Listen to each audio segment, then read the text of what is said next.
Arquidiócesis de la Verapaz presenta El Pueblo de Dios, el pueblo de la esperanza. Estimados amigos, una vez más tenemos el gusto de entrar en sus hogares a través de este programa, con el mensaje de crecimiento espiritual y familiar.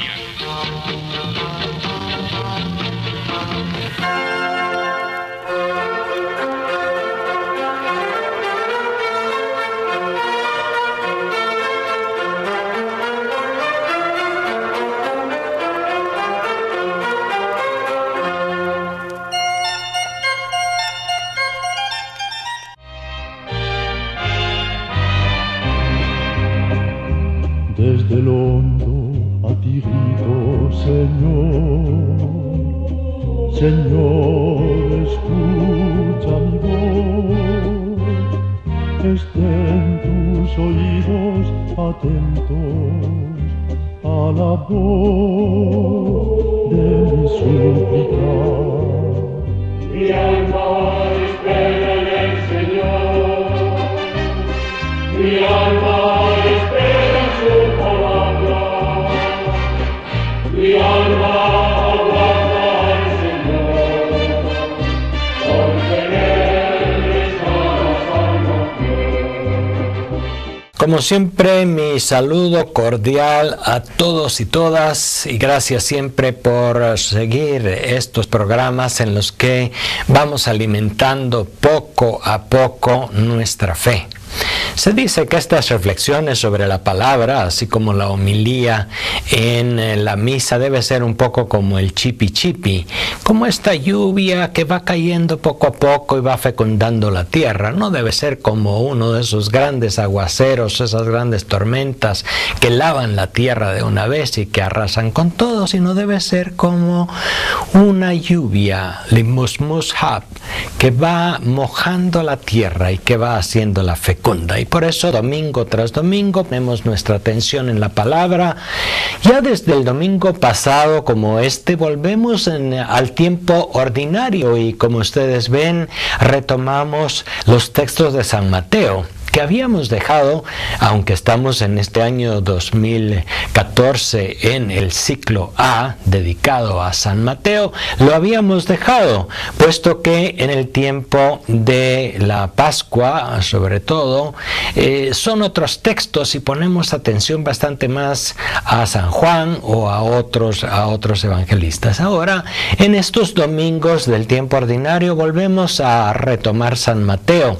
Acordémonos nosotros que el Evangelio de San Mateo es un evangelio que se le llama eclesial, porque es el evangelio más tardío. Después fue San Juan, todavía más profundo, más teológico, pero el Evangelio de San Mateo recoge ya bastantes años, por lo menos unos 50 años de vida eclesial, y por lo tanto notamos en él muchos elementos que ya están más cuajados de lo que fue la vida de la primera comunidad eclesial, cosa que en San Marcos y en San Lucas todavía se encuentran en una etapa anterior, sobre todo Marcos, que es el más primitivo, el primer evangelio escrito.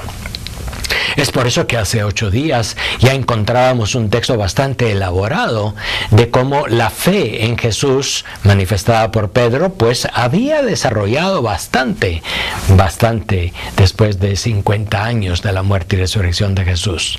Mientras en el Evangelio de Marcos encontramos otras cosas más simples, más primitivas, más pequeñas. La revelación va avanzando y se va manifestando. Hoy podemos centrar nuestra atención en uno de los elementos del Evangelio de Mateo que son también muy importantes en todo el Evangelio, y es la atención a los pequeños en el reino de Dios. encontramos en ese capítulo 11 de Mateo que vemos ahora, y estamos justamente en lo que se llama el discurso eclesial, todas estas características que se van teniendo dentro de los cristianos y en la iglesia. Vamos encontrando también entonces estas dimensiones que son fundamentales en la iglesia y para el discípulo misionero en nuestros días. Nos encontramos con unas palabras de Jesús en las que Él, dirigiéndose al Padre en una oración espontánea, da gracias porque se ha revelado a los pequeños y a los sencillos. Me acordaba yo de una anécdota que contaba un profesor de Sagrada Escritura hace muchos años en una clase, en un estudio. Era un profesor pues muy sabio y muy entendido en muchísimas cosas, y nos hacía hacer una serie de análisis lingüísticos, históricos, comparativos, una serie de análisis y una serie de cosas sobre los textos de la Escritura para tratar de comprenderlos bien. Cuando llegó a este texto del capítulo 11 de San Mateo, y que hace una referencia a los pequeños y a los sencillos que comprenden mejor que nadie la palabra de Dios, este profesor, que enredaba a veces tanto los análisis de la Escritura, dijo: nunca se olviden de este texto. ¿Por qué? Porque son los pequeños y los sencillos, son los que tienen un corazón confiado, los que mejor entienden muchas cosas de la fe. Cuando uno a veces se enreda demasiado y racionaliza demasiado, se aleja del corazón. Los sencillos, los pequeños, sin embargo, están muy cerca de lo que dice su corazón. Y como decía también aquel famoso filósofo Antonio de Saint-Exupéry, lo esencial es invisible a los ojos, solo se ve bien con el corazón. Son los ojos de lo más profundo del ser humano, es su corazón, los que le hacen descubrir la verdad sobre Jesucristo y su palabra, sobre el programa de su reino. Y esta es una primera cosa en la que hoy podemos centrar nuestra atención en este texto de hoy. En el proyecto de Jesús, denominado en términos generales el reino de Dios, está muy claro que los pobres, los pequeños, tienen un lugar privilegiado. Son ellos los primeros que han acogido con sencillez y con mucha alegría el mensaje de Jesús. Eso ya desde los días de su vida pública se nota muy claramente. Son los pequeños aquellos que habían sido despreciados por las autoridades judías precisamente porque no tenían formación, porque estaban sujetos incluso muchas veces a supersticiones, a tradiciones incorrectas, etc.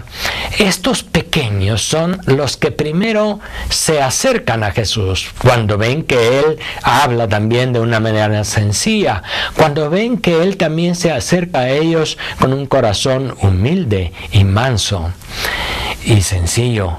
Pues son los pequeños en el pueblo de Israel los primeros que acogen con humildad y con sencillez su palabra. Dentro de ellos no podemos olvidar en primer lugar a María, a José, a aquellos pastores de la primera hora que fueron los primeros que estuvieron abiertos y que estuvieron en disponibilidad de acogida a el mensaje de Jesús. Son los pequeños, son los pobres los que deben siempre atraer nuestra atención, son siempre los que deben impresionarnos positivamente. Aquel que es capaz de admirarse frente a los pobres, aquel que es capaz de descubrir en los pobres la fe, la mirada de Dios y la sencillez, está en la dinámica del reino de Dios. El que desprecia a los pobres, el que los excluye, el que los considera menos, se aleja cada vez más del reino de Dios. A veces nos volvemos tan duros, tan excluyentes, tan inflexibles, que somos muy duros en el juicio con los demás y también con los pobres. Los pobres que muchas veces, como repito, estaban sujetos a supersticiones, a cosas propias de la ignorancia y a muchas otras cosas. Sin embargo, es el pobre, es el sencillo, el que tiene un corazón confiado en la palabra de Jesús y en el que se abandona en las manos de Dios como Padre. Es aquel que tiene los ojos puestos en Dios, puesto que no los tiene puestos en las riquezas, en el poder, en la influencia.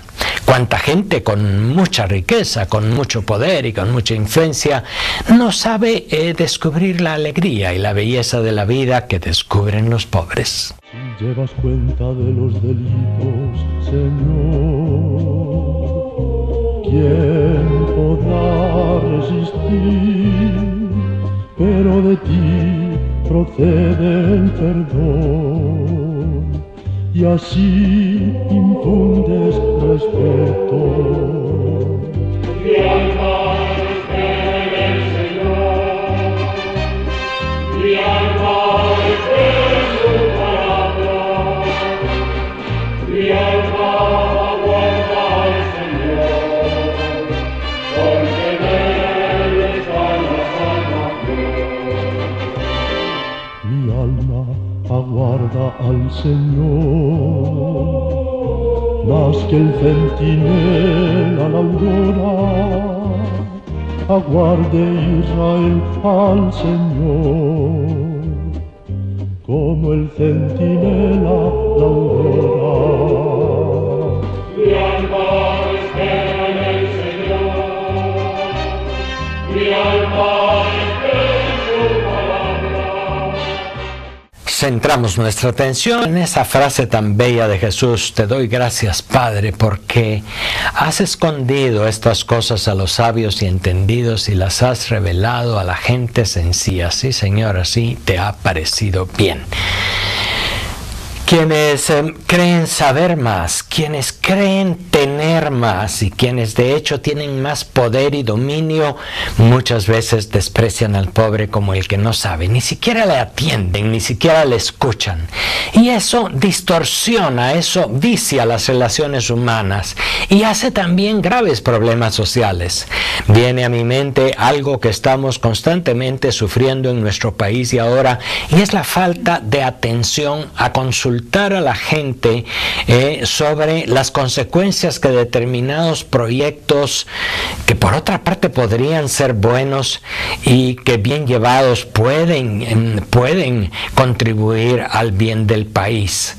Estamos hablando de hidroeléctricas, de explotación minera, de explotación agrocomercial, en fin, proyectos que, repito, no puestos a veces como se ponen tan mal, sino bien puestos, bien pensados y sobre todo en relación con los pobres y las comunidades, en atención a lo que la gente piensa, en el respeto más mínimo para informar a las comunidades sobre lo que son este tipo de proyectos y para ayudar y trabajar con ellos para que los impactos al medio ambiente y a la vida se minimicen al máximo, se reduzcan o mejor se eviten en la medida de lo posible, siguiendo por lo tanto que haya progreso y desarrollo para todos. Pero a veces se viene con tal prepotencia, con tal orgullo de decir nosotros sabemos, ellos no saben, que comienza por allí, por ese desprecio del pequeño y del pobre, una conflictividad social que después es muy difícil de solucionar. La Iglesia no cesará de recordar que el valor de la vida humana, que la opinión de las comunidades, que el respeto a los pequeños y a los pobres debe ser prioritario en este proyecto de Jesús que se llama el Reino de Dios. Muchas dificultades nos evitaríamos si nos escucháramos mejor, si los esposos se atendieran entre uno y el otro, si el hombre no se creyera superior a la mujer y con todas las respuestas y la autoridad posible. Si los padres escucharan a los hijos y les atendieran, si los gobernantes atendieran las peticiones de las comunidades más pobres y necesitadas. Pero lo que pasa es que muchas veces cada uno se encierra en su orgullo, mira su interés y no ve más allá de eso. Una idea central, pues, el día de hoy es esta importancia que el pobre y que el pequeño tiene en el proyecto de Jesús, Reino de Dios, este proyecto al servicio del cual estamos nosotros, la Iglesia. Hemos de promover el reino, que por supuesto se da no solamente dentro de los confines institucionales de la Iglesia, sino se da también en muchos otros ámbitos, puesto que hay gente que sigue estos criterios, aunque no se denomine clara y abiertamente cristiana, por supuesto.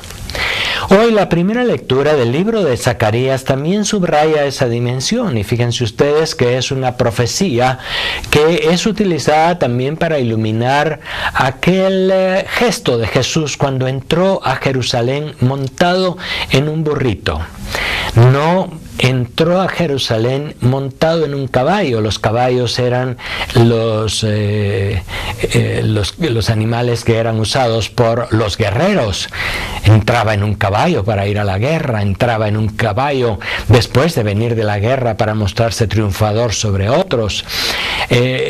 Subían a un caballo como signo de prepotencia, de fuerza, de dominio sobre los demás. Sin embargo, aquel rey al que anuncia el profeta vendrá montado en un burrito, un signo de humildad y sencillez. Aquel fue el gesto de Jesús desde su entrada a Jerusalén. Y fue el gesto del que siempre dijo: aprendan de mí que soy manso y humilde de corazón y encontrarán su descanso. Una segunda postura frente a este mensaje del reino de Dios, aparte de la atención, del respeto al pobre y al pequeño, es también el irse haciendo pequeño, pobre. El no considerarse superior a otros, el tener esta actitud de escucha y de atención, porque el otro también tiene su verdad y también tiene su que comunicar. En la medida en que alguien se humille, se ponga al nivel de los pequeños, acoja sus propuestas, sea paciente y comprensivo, estará dentro de la dinámica del reino de Dios. En la medida en que se considere el que lo sabe todo y el que lo puede todo y el que quiere dominar a los otros y el que es el que sabe cómo van a salir los otros de su pobreza o de su ignorancia, en la medida en que se sitúa en esa postura, no en la postura del que aprende, se aleja de los criterios de Jesús y de su reino. Cuánta prepotencia, cuánto orgullo hay a veces a la raíz de muchos problemas en las familias, en las vecindades y en los barrios, en las sociedades, porque no somos capaces de escuchar con humildad al otro que es diferente. Y es por eso que una segunda propuesta en este camino del reino de Dios que nos propone Jesús, que nos propone la Iglesia, es el camino de la humildad y de la sencillez. Ser manso y humilde de corazón y encontrar allí el descanso. Fíjense ustedes que hay mucha gente que vive presa del dominio, presa del orgullo, presa de la prepotencia y no encuentran nunca la paz y la serenidad. Son los pobres, los pequeños, los que no están apegados a nada, los que encuentran la paz y la sencillez del corazón, incluso dentro de las dificultades más grandes, puesto que confían en Dios y confían también en los demás. El Señor Jesús dice hoy en el texto del Evangelio otra frase que también es de las frases más hermosas, más consoladoras del Señor y que nos sirven a todos en nuestra vida. Vengan a mí todos los que están cansados y agobiados y yo los aliviaré, porque mi yugo es llevadero, mi carga ligera. ¿Cuántas dificultades viven quienes no tienen fe? Muchas dificultades igual que los que tienen fe. Sin embargo, el que sabe llevar las cosas con fe y con amor, las lleva de otra manera, las lleva con paz, incluso con gozo, con alegría. Mientras el otro, el que no tiene la fe ni este don de la caridad cristiana, lo lleva como una carga insoportable. Fíjense ustedes muy bien que el Señor Jesús no nos dice que nos quitará las cargas ni los yugos. Es parte de la vida humana llevar alguna carga, un yugo, la vida diaria, la rutina, el peso del trabajo, las condiciones de cada día. Eso nadie lo puede evitar. Sin embargo, si se lleva como el yugo de la caridad, el yugo de la misión de Jesús, es distinto.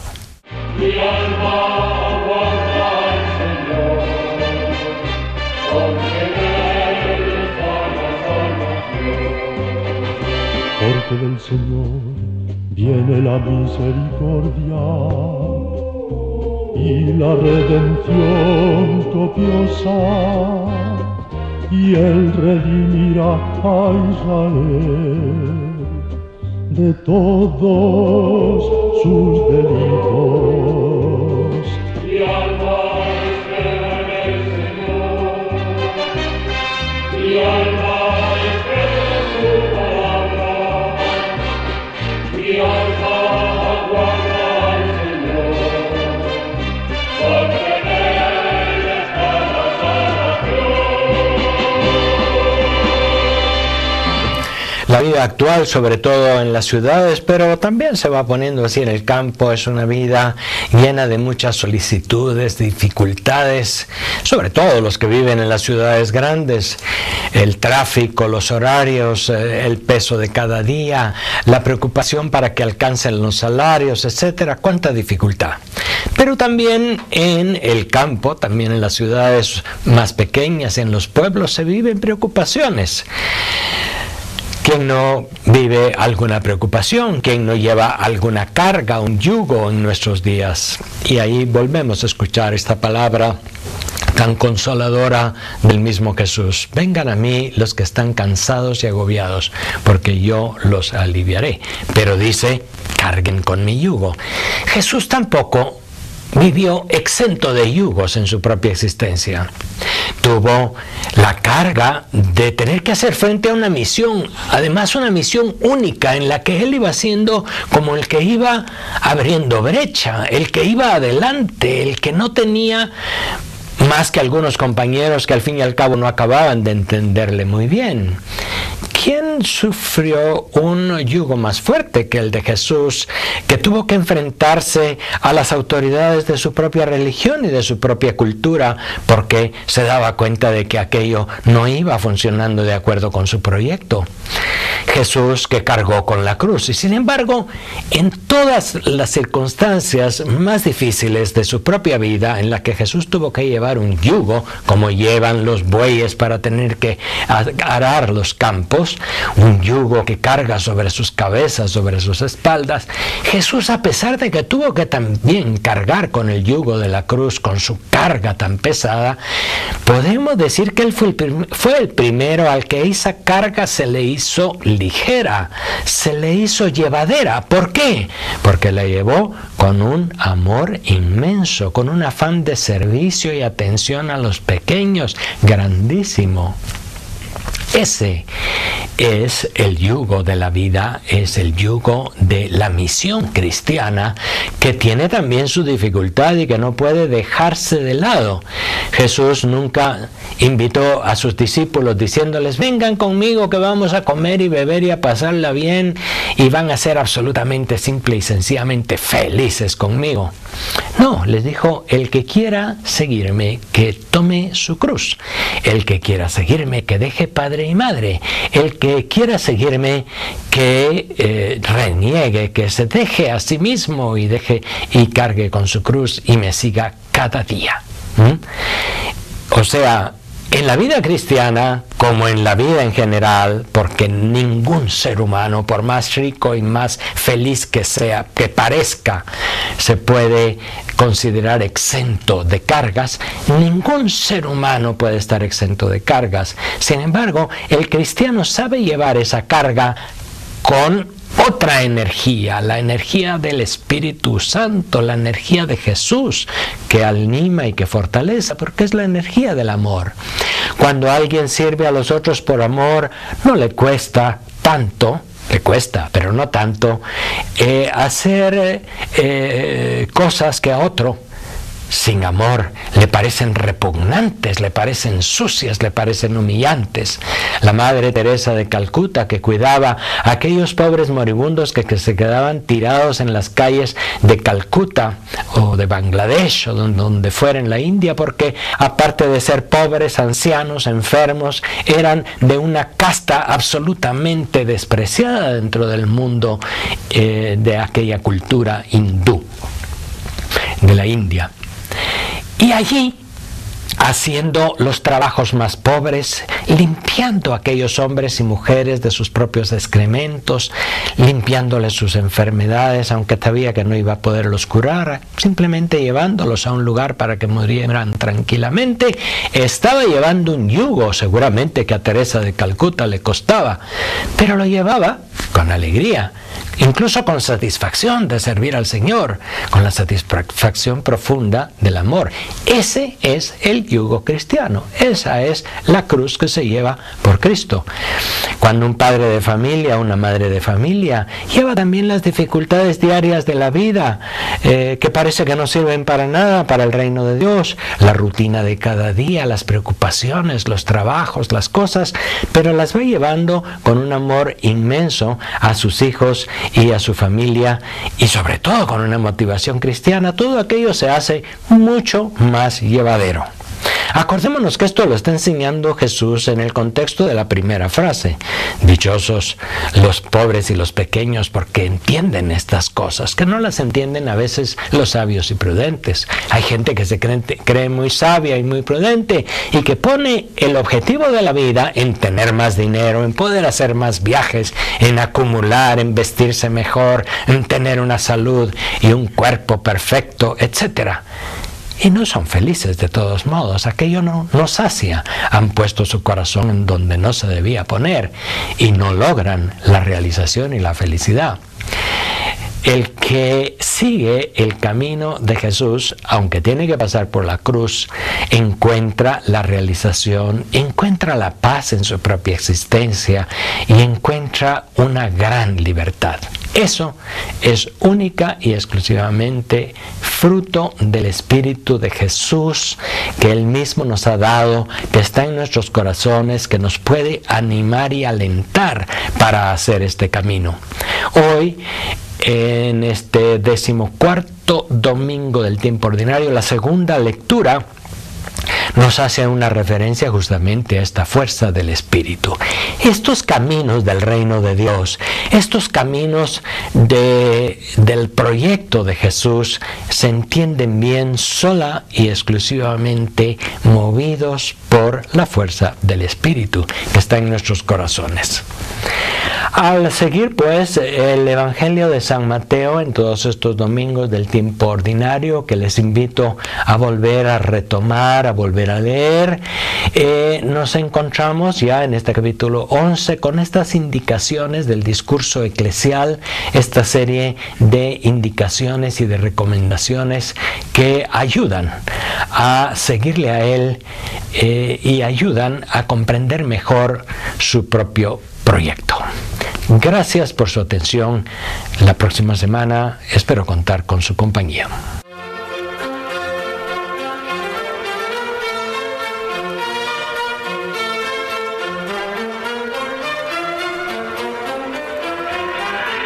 La diócesis de la Verapaz presentó